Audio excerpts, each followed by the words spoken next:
మీరిద్దరూ అరచేతుల్ని ఈ పసుపు నీళ్లల్లో ముంచి ఈ పేపర్ మీద ముద్ర వెయ్యండి.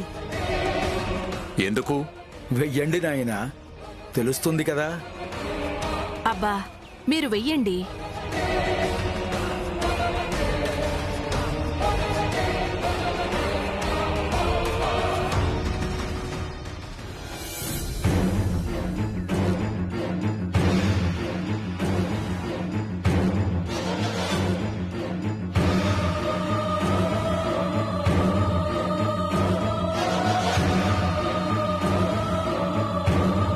ఓం నమ శివాయ. ఓం తత్సత్.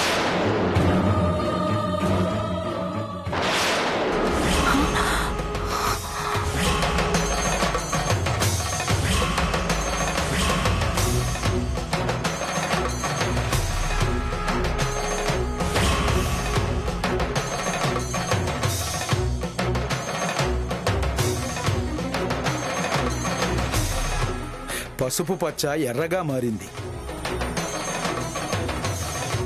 పచ్చగా ఉన్న మీ కుటుంబంలో ఎవరో ఎర్రటి చిచ్చు పెట్టబోతున్నారు. ఆ చిచ్చు వల్ల కుటుంబ కలహాలు మొదలవుతాయి. కుటుంబంలోని సభ్యుల మధ్య ఊహించని విభేదాలు వస్తాయి. అయ్యో, ఇంతకాలం కలిసిమెలిసున్న మీ పిల్లలు ఇప్పుడు విడిపోతారు. విడిగా కాపురాలు పెడతారు.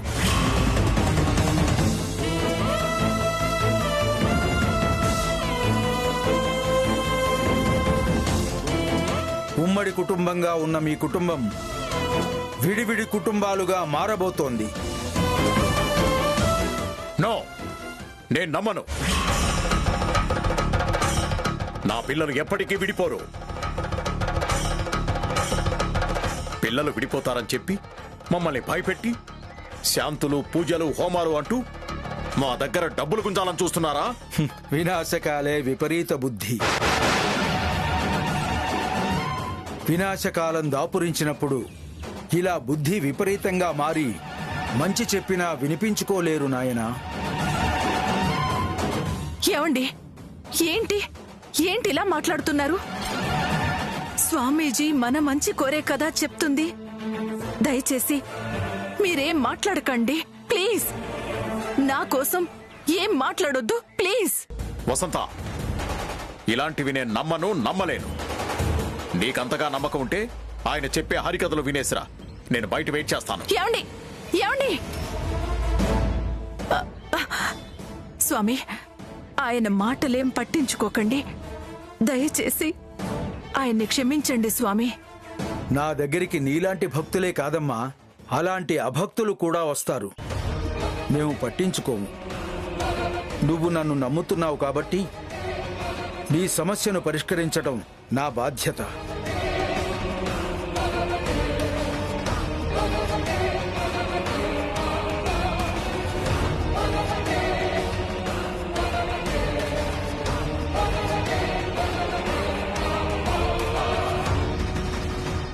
హర నమః పార్వతీపతయే. హర హర మహాదేవ.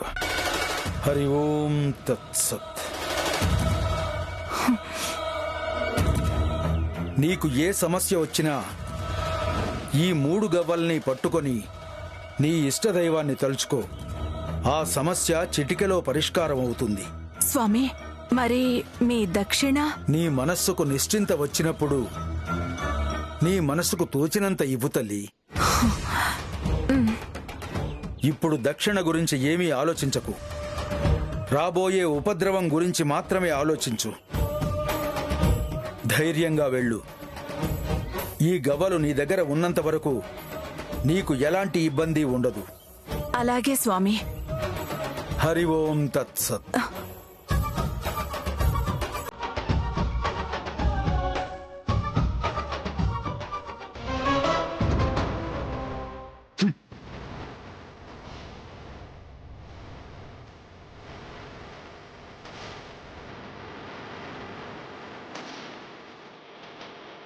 ఏంటండి ఇది? స్వామీజీతో అలాగేనా మాట్లాడేది? స్వామీజీలతో అలా మాట్లాడకూడదు, కానీ ఇలాంటి దొంగ స్వామీజీలతో మాత్రం అలాగే మాట్లాడాలి. చచ్చా, ఆయన దొంగ స్వామీజీ కాదండి. అలా అంటే కళ్ళు పోతాయి. అలా అనకపోతే మీలాంటి వాళ్ళందరికీ కళ్ళు మూసుకుపోతాయి. వాళ్ళు చెప్పే కట్టుకథలన్నీ నమ్మి వాళ్ళు అడిగినంత డబ్బులు సమర్పించుకుంటారు. ఇదంతా ఒక వ్యాపారం వసంత, అర్థం చేసుకో.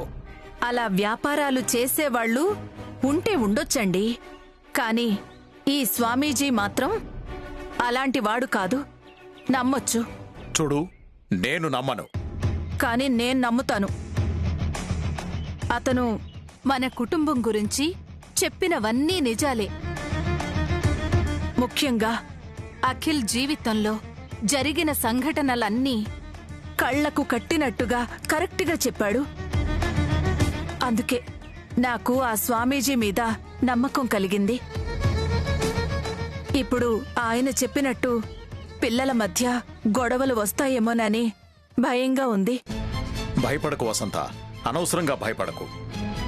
ఇలాంటి వాళ్ల మాటలు నమ్మితే అనవసరంగా భయాన్ని కొని తెచ్చుకున్నట్టు అవుతుంది తెలుసా? అయినా ఆ బ్రహ్మదేవుడు మన నుదుటి మీద ఏ రాశాడో అదే జరుగుతుంది తప్ప ఇలాంటి దొంగ స్వాములు చెప్పింది ఏది జరగదు. అనవసరంగా ఆ స్వామీజీ చెప్పిన మాటలు నమ్మి మనస్సు ఆరోగ్యం పాడు చేసుకోవద్దు. పద.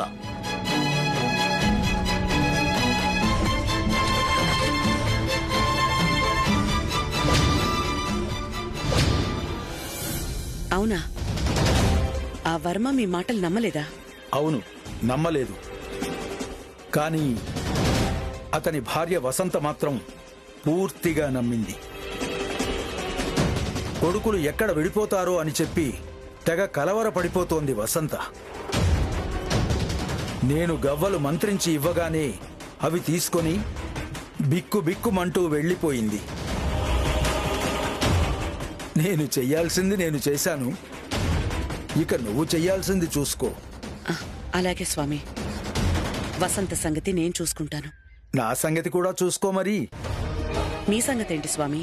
ఇప్పుడు నీకు ఫోన్ చెయ్యక ముందు నీ పేరు చెప్పి 3 గవ్వలు వేశాను. 3 సార్లు 3 ఒకట్లు పడింది. అంటే 1,11,000.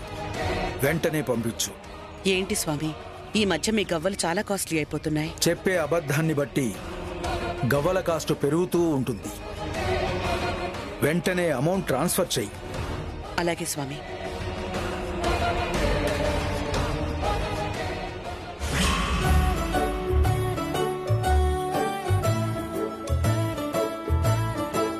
మమ్మీ మమ్మీ, సంక్రాంతి హాలిడేస్ కి మనం విలేజ్ కి వెళ్తున్నాం. ఎవరు చెప్పారా? అఖిల్ బాబాయ్ చెప్పాడు. అవునా? మీ బాబాయ్ చెప్పాడా? అవును మమ్మీ, మనం అందరం వెళ్తున్నామంట. ఆ విలేజ్ లో పొలాలన్నీ చూపిస్తానని చెప్పాడు బాబాయ్. అయితే సంక్రాంతి హాలిడేస్ కి మీరు బాగా ఎంజాయ్ చేయొచ్చు. బాగా చెప్పావు వైదేహి. పిల్లల్ని అప్పుడప్పుడు అలా తీసుకెళ్తూ ఉంటే బాగా ఎంజాయ్ చేస్తూ ఉంటారు. పిల్లలేంటి మమ్మీ, పెద్దవాళ్ళైనా కూడా అప్పుడప్పుడు ఇలా హాలిడేస్ కి వెళ్తూ ఉంటే ఎంజాయ్ చేయరా ఏంటి?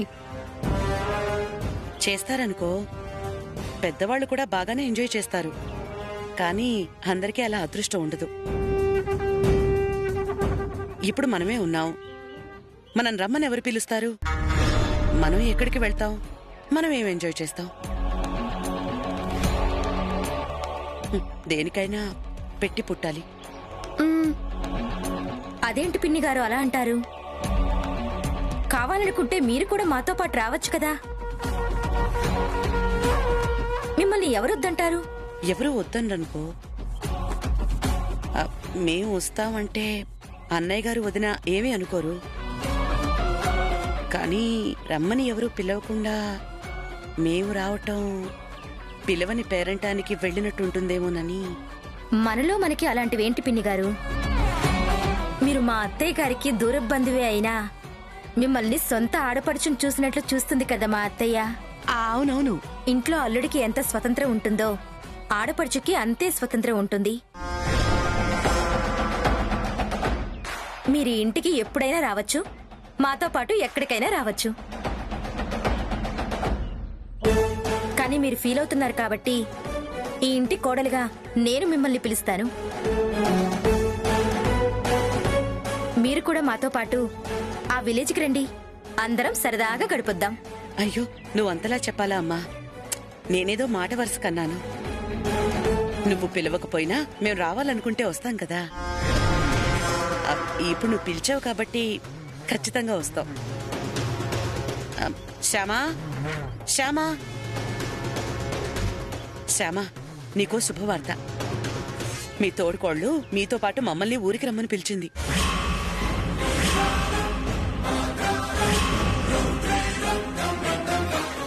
మేము కూడా నీతో పాటు వస్తున్నాం. అలాగా, మంచిది. ఈవిడక్కడికి ఎందుకు వస్తున్నట్టు? మేము అక్కడికి ఎందుకు వస్తున్నాం అనేది నీకిప్పుడు అర్థం కాదే, అక్కడికి వెళ్ళాక అర్థం అవుతుంది. నాన్న, మనం ఊరెళ్తున్న విషయం ఇంట్లో అందరికీ చెప్పారా? అందరికీ చెప్తాం పిన్ని. ఐశ్వర్య పిన్నికి మాత్రం మేము చెప్పం. నువ్వే చెప్పు. ఎందుకు? పిన్ని ఏమన్నా అంటుందని భయం. చచా, అలా పిన్నిని చూసి భయపడకూడదు. మిమ్మల్ని పిన్ని ఏమనదు. చాలా మంచిది ఐశ్వర్య పిన్ని. అయితే నువ్వు వెళ్ళి ఐశ్వర్య పిన్నికి చెప్పు, మేము మిగతా వాళ్ళకి చెప్తాం. ఎందుకో పాపం ఐశ్వర్య అంటే పిల్లలకంత భయం. పిల్లలకి ఎవరో ఒకరు భయం ఉండాలి కదా పిన్ని గారు, లేకపోతే అస్సలు మాట వినరు. ఓకే, నేను నెక్స్ట్ వీక్ కలుస్తాను. ఇప్పుడు నేను కొంచెం బిజీగా ఉన్నాను, తర్వాత మాట్లాడతాను. అక్క, అక్క, ఏంటి? సంక్రాంతి పండుగకి అందరం మన పల్లెటూరుకి వెళ్దామని అంటున్నారక్క. ఎవరన్నారు? మామయ్య గారు అన్నారు. మీ మరిది గారు కూడా చెప్పారు. అయితే నన్నేం చేయమంటావు? నువ్వు కూడా ప్రయాణానికి ఏర్పాట్లు చేసుకుంటావని. ఏంటి ఏర్పాట్లు చేసుకునేది? అదో పెద్ద ప్రయాణం, దానికి ఏర్పాట్లు చేసుకోవడం. అదేమన్నా ప్యారిసా వెకేషన్కి వెళ్ళడానికి? ఏ వసతులు లేని పల్లెటూరు. అక్కడ కనీసం నెట్ కూడా సరిగ్గా ఉండదు. ఇంత కంఫర్ట్ లైఫ్ కి అలవాటు పడ్డాక అలాంటి కంఫర్ట్ లేని చోట ఉండటం నా వల్ల కాదు. లాస్ట్ టైం కూడా మావయ్య గారి మాట కాదనలేక వెళ్ళాను. చాలా ఇబ్బందులు పడ్డాను. ఈసారి నేను అలా ఇబ్బందులు పడదలుచుకోలేదు. మీతో పాటు కలిసి నేను రాను. అలా అంటే ఎలా అక్క? మన కుటుంబం మొత్తం వెళుతున్నప్పుడు నువ్వు ఒక్కదానివే రాకపోతే ఎలా ఉంటుంది? అయినా మనమందరం కలిసి ఉండడం కన్నా కంఫర్ట్ ఇంకేముంటుందక్క? కలిసి ఉంటే కంఫర్ట్ బాగుంది. డైలాగ్ చాలా బాగుంది. ఇలాంటి డైలాగులు అనడానికి వినడానికి చాలా బాగుంటాయి, కానీ ప్రాక్టికల్ గాని కష్టంగా ఉంటాయి. అయిన వాళ్ల కోసం ఆ మాత్రం కష్టపడాలి కదక్కా. ఓకే, కష్టపడతాను. నేను కూడా మీతో పాటు ఆ ఊరికొస్తాను. అయితే ఒక కండిషన్. కండిషనా? నేను మీతో పాటు ఆ పల్లెటూరుకి రావాలంటే నువ్వు నా దగ్గర దాచిన ఆ నిజమేంటో ఇప్పుడు నాకు చెప్పాలి.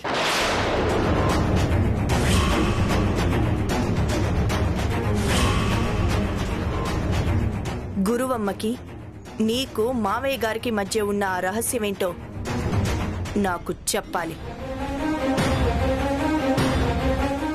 క్రిస్మస్ పార్టీ రోజు నువ్వు అఖిల్ బాబుకి చెప్పాలనుకున్న ఆ నిజమేంటో నాకు చెప్పాలి.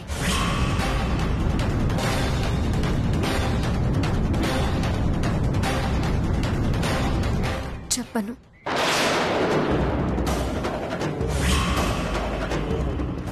చెప్పలేను.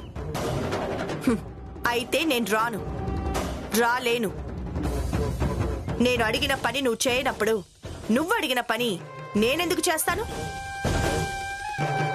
ఇంకెప్పుడు నా విషయాల్లో తలదూర్చుకు, నాకు సలహాలు ఇవ్వకు. వెళ్ళి పని చూసుకో.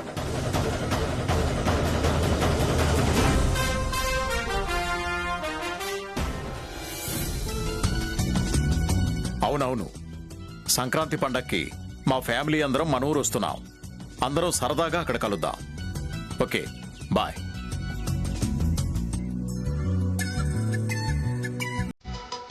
అవును, శ్యామ ఎక్కడా?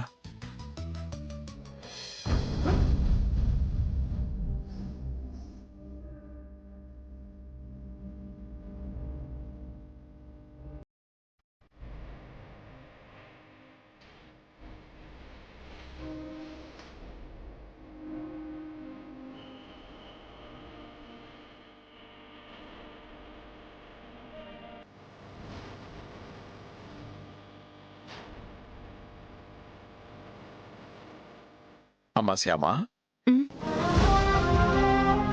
ఏంటమ్మా ఎందుకలా డల్గా ఉన్నావు?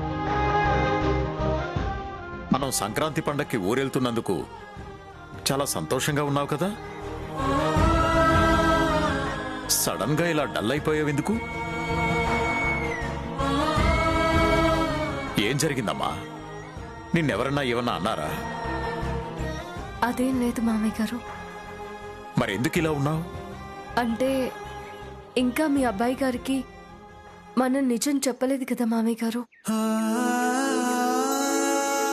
అది గుర్తొచ్చినప్పుడల్లా మనసుకి బాధగా ఉంటుంది. ఎక్కువ కాలం ఈ బాధని నేను భరించలేనేమో అనిపిస్తుంది మామయ్య గారు. వీలైనంత తొందరలోనే ఆయనకి నిజం చెప్పాలి. లేకపోతే నాకు మనశ్శాంతి ఉండేలా లేదు. ఆ కన్నయ్య ఎప్పుడు కరుణిస్తాడో, మనం ఎప్పుడు అఖిల్ బాబుకి నిజం చెప్తామో నాకు అర్థం కావడం లేదు. వస్తుందమ్మా, ఆ రోజు తొందరలోనే వస్తుంది. సంక్రాంతి పండక్కి ఊరెళ్తున్నాం కదా, అక్కడ పంట పూజ కార్యక్రమం పూర్తి చేసుకొని మనం తిరిగొచ్చే లోపల వీలు చూసుకుని అఖిల్ బాబుకి నిజం చెప్పేద్దాం. ఇంకా ఈ విషయం గురించి నువ్వేం టెన్షన్ పడకు. పండగ ఏర్పాట్లు చూసుకో. అలాగే మామయ్య గారు. ఇంతకీ నువ్వు ఊరెళ్ళడానికి లగేజ్ సర్దుకున్నావా లేదా? లేదు మామయ్య గారు. ఇంకా సర్దుకోలేదా? వెళ్ళమ్మా, వెళ్ళి తొందరగా సర్దుకో. అలాగే మామయ్య గారు. మీ అత్తయ్య గారిని కూడా లగేజ్ సర్దుకోమని చెప్పు. చెప్తాను మామయ్య గారు.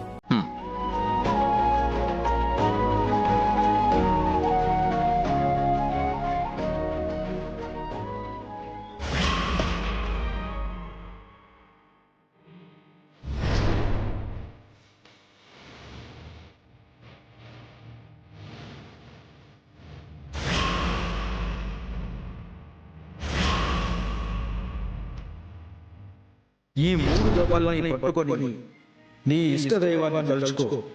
ఆ సమస్య చిటికెలో పరిష్కారం అవుతుంది.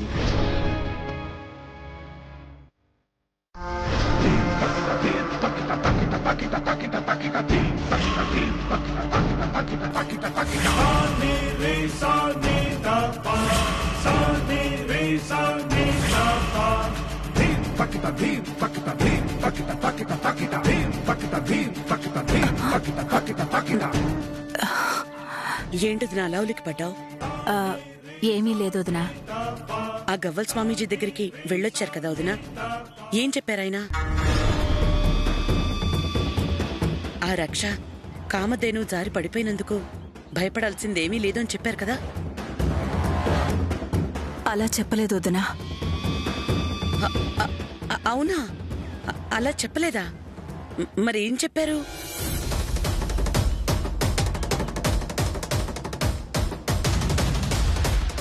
పచ్చగా ఉన్న మీ కుటుంబంలో ఎవరో ఎర్రటి చిచ్చు పెట్టబోతున్నారు. ఆ చిచ్చు వల్ల కుటుంబ కలహాలు మొదలవుతాయి. కుటుంబంలోని సభ్యుల మధ్య ఊహించని విభేదాలు వస్తాయి. అవునా? కుటుంబంలో కలహాలు వస్తాయని చెప్పారా? పిల్లలు విడిపోతారని చెప్పారా? అవును వదినా. ఇప్పటి వరకు మా జీవితంలో జరిగినవన్నీ కరెక్ట్గా చెప్పారా స్వామీజీ? ఇప్పుడు ఆ స్వామీజీ చెప్పింది కరెక్ట్గా జరుగుతుందేమోనని భయంగా ఉంది. సంక్రాంతి పండక్కి అందరం సంతోషంగా గడపడం కోసం మా ఊరు వెళ్దామని అంతా ప్లాన్ చేసుకున్నాం. ఇంతలో ఇలా జరిగింది. ఊరు వెళ్లడం మానేద్దామా? వద్దుదినా, వద్దు. లాస్ట్ మినిట్ లో ఇలా ట్రిప్ ని క్యాన్సిల్ చేయటం మంచిది కాదు. అందరూ డిసప్పాయింట్ అయిపోతారు. ముఖ్యంగా అన్నయ్య గారు చాలా ఫీల్ అయిపోతారు.